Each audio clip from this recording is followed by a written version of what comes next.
Perencanaan keuangan jangka panjang, investasi, dana pensiun, dan asuransi. Perencanaan keuangan jangka panjang adalah fondasi penting untuk mencapai kestabilan dan keamanan finansial di masa depan. Banyak orang cenderung fokus pada kebutuhan sehari-hari dan mengabaikan pentingnya perencanaan jangka panjang. Padahal, dengan strategi yang tepat, kita bisa memastikan masa tua yang sejahtera, terlindungi dari risiko finansial, dan memiliki cukup dana untuk meraih tujuan-tujuan besar dalam hidup. Dalam artikel ini, kita akan membahas 3 pilar utama perencanaan keuangan jangka panjang: investasi, dana pensiun, dan asuransi. Ketiganya saling melengkapi dalam menciptakan keamanan finansial yang berkelanjutan. Mengapa perencanaan keuangan jangka panjang itu penting? Perencanaan jangka panjang bukan hanya untuk orang kaya atau profesional keuangan. Siapapun bisa, dan seharusnya merencanakan masa depan keuangannya, terlepas dari penghasilan saat ini. Beberapa alasan utama mengapa hal ini penting antara lain: menghadapi inflasi, nilai uang terus menurun seiring waktu. Tanpa investasi atau dana cadangan, daya beli kita akan semakin menurun. Mengantisipasi kebutuhan masa depan, pendidikan anak, membeli rumah, dan persiapan pensiun membutuhkan dana besar.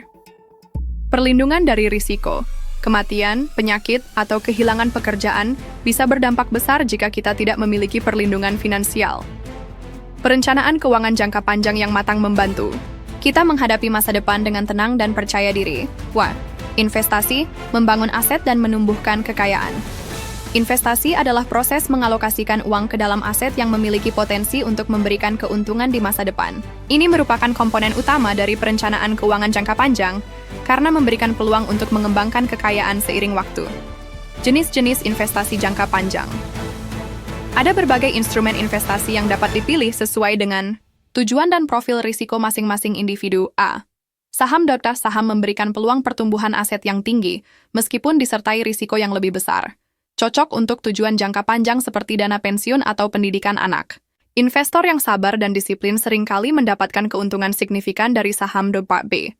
Reksadana. Bagi yang tidak punya waktu atau keahlian untuk memilih saham, reksadana bisa menjadi solusi. Dana ini dikelola oleh manajer investasi dan menawarkan diversifikasi risiko. C. Obligasi-obligasi menawarkan pengembalian yang lebih stabil dan cocok bagi mereka yang ingin menghindari fluktuasi pasar yang ekstrem. Pemerintah maupun perusahaan swasta menerbitkan obligasi untuk menarik dana dari investor. D. Properti. Investasi di sektor properti seperti rumah atau tanah bisa menjadi sumber pendapatan pasif yang stabil, terutama jika disewakan. Nilainya cenderung meningkat dari waktu ke waktu. Emas dan logam mulia. Emas dianggap sebagai aset lindung nilai terhadap inflasi. Meski tidak memberikan dividen atau bunga, emas memiliki nilai intrinsik dan diterima secara global. Prinsip dasar investasi. Diversifikasi. Jangan menaruh semua dana di satu jenis investasi. Diversifikasi membantu mengurangi risiko. Konsistensi. Investasi yang rutin, meski kecil, bisa tumbuh signifikan seiring waktu. Tujuan yang jelas. Tentukan untuk apa investasi dilakukan. Apakah untuk pensiun, pendidikan anak, atau membeli rumah. Jangka. Waktu. Semakin panjang jangka waktu investasi, semakin besar potensi keuntungan karena efek compounding. Dana pensiun. Mempersiapkan hari tua yang nyaman. Pensiun adalah fase hidup ketika seseorang tidak lagi aktif bekerja dan mengandalkan dana yang telah dikumpulkan selama masa produktif. Sayangnya, banyak orang yang tidak menyiapkan dana pensiun dengan serius hingga terlambat. Mengapa dana pensiun penting? Tidak tergantung pada anak atau keluarga. Dengan dana pensiun yang cukup, seseorang bisa hidup mandiri di masa tua. Menjaga gaya hidup. Dana pensiun memungkinkan seseorang tetap menikmati gaya hidup yang layak setelah berhenti bekerja. Menghadapi biaya kesehatan, usia lanjut seringkali membawa risiko kesehatan yang memerlukan biaya besar. Cara mempersiapkan dana pensiun. Program. Pensiun pemerintah, BPJS Ketenagakerjaan. Bagi karyawan, program jaminan pensiun dari pemerintah bisa menjadi pondasi awal. Namun, jumlahnya mungkin tidak mencukupi kebutuhan hidup masa tua, sehingga perlu ditambah dengan tabungan pribadi atau investasi. Dana pensiun lembaga keuangan DPLK. Produk keuangan ini dikelola oleh bank atau perusahaan asuransi dan ditujukan khusus untuk tujuan pensiun. Nasabah bisa menyetor dana secara berkala di deposit. Investasi mandiri, investasi jangka panjang seperti reksadana, saham, atau properti bisa menjadi sumber dana pensiun jika dikelola dengan baik. Tips menyusun dana pensiun. Mulailah sedini mungkin, idealnya sejak mulai bekerja. Hitung kebutuhan pensiun berdasarkan gaya hidup dan usia harapan hidup. Gunakan kalkulator pensiun untuk simulasi dana yang dibutuhkan. Evaluasi dan sesuaikan rencana secara berkala sesuai perubahan pendapatan atau gaya hidup 3 asuransi. Perlindungan dari risiko finansial. Asuransi adalah alat perlindungan terhadap kejadian tak terduga yang bisa berdampak besar terhadap kondisi keuangan.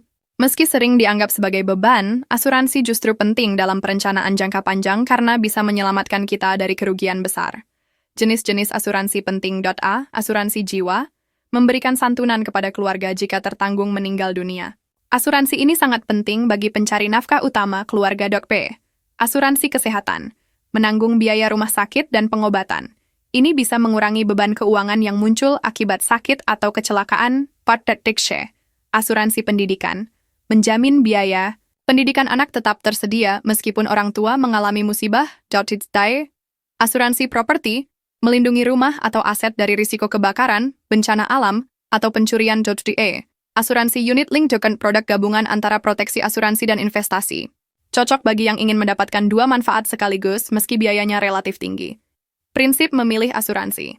Sesuaikan dengan kebutuhan dan profil risiko. Pahami isi polis termasuk pengecualian dan masa tunggu. Pilih perusahaan asuransi yang terpercaya dan stabil secara finansial. Jangan over-insured, cukup beli sesuai kebutuhan agar tidak menjadi beban. Menyatukan. Ketiga pilar.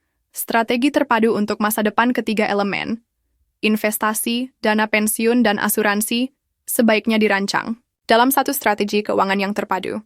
Tidak cukup hanya berinvestasi tanpa perlindungan, atau punya asuransi tapi tidak punya dana pensiun. Contoh strategi terpadu.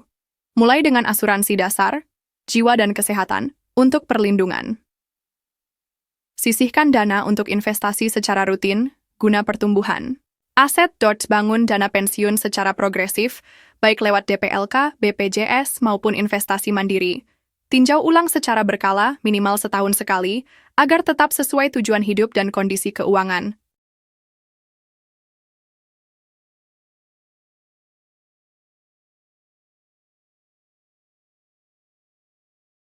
Terima kasih sudah nonton.